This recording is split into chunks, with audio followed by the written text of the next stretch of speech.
नमस्कार मंडळी, आजचा ब्लॉग ना फक्त रेसिपीचा. आज मी तुम्हाला माझ्या पद्धतीने दाल फ्राय आणि जीरा राईस कसे बनवायचे ते दाखवणार आहे. म्हणजे एकदम साधी सोपी पद्धत आहे.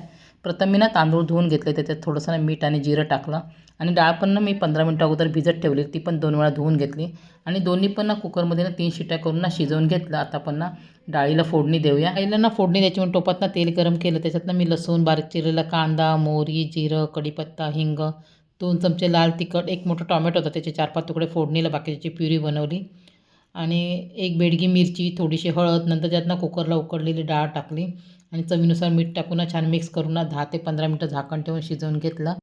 डाळ चांगली शिजली, त्याच्यात आपण थोडासा आता ना सांबार मसाला घालूया, त्यामुळे डाळीला चव अजून छान येते. आणि मसाला घातल्यानंतर झाकण ठेवून पुन्हा 1 मिनटं शिजू देऊया.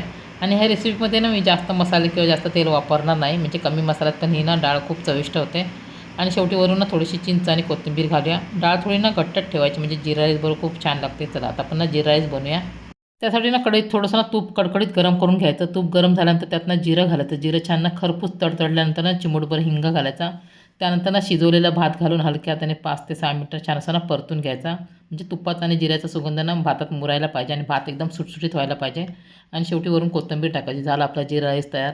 बाहेर मस्त पाऊस पडून गेला आहे, त्यामुळे ना वातावरण एकदम छान झालं आहे. आता मी ना जेवायला बसते. जेवणात आहे मी बनवलेली दाल फ्राय आणि जिरा राईस, सोबत बटाट्याचे वेफर आणि चकली. दोन्ही पण खूप छान, म्हणजे अप्रतिम झालं आहे. भात पण बघा किती मोकळा आणि सुटसुटीत आणि डाळ पण बघा किती घट्ट झाले आहे. चला आता मी जेवणाचा आस्वाद घेते. तुम्ही पण ही रेसिपी ना एकदा नक्की करून बघा, खरंच तुम्हाला नक्की आवडेल.